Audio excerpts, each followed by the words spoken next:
আবার চলে এলাম সেই গন্ধরাজ ফুল নিয়ে। আজকে আমি দেখাবো দেশি গন্ধরাজ ফুল। দেখতে থাকুন।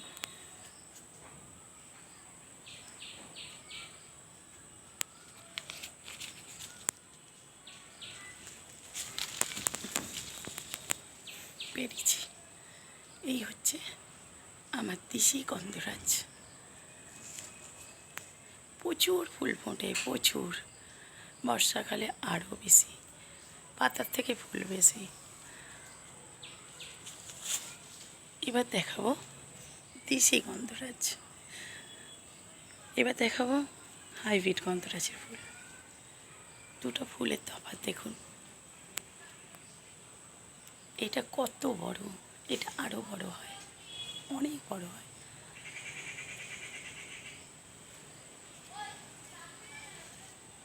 দারুণ ফুলগুলো। ঠিক আছে, তোমরা দেখতে থেকো। আমার বিভিন্ন গাছের বিভিন্ন ফুল নিয়ে আবার হাজির হব। টাটা।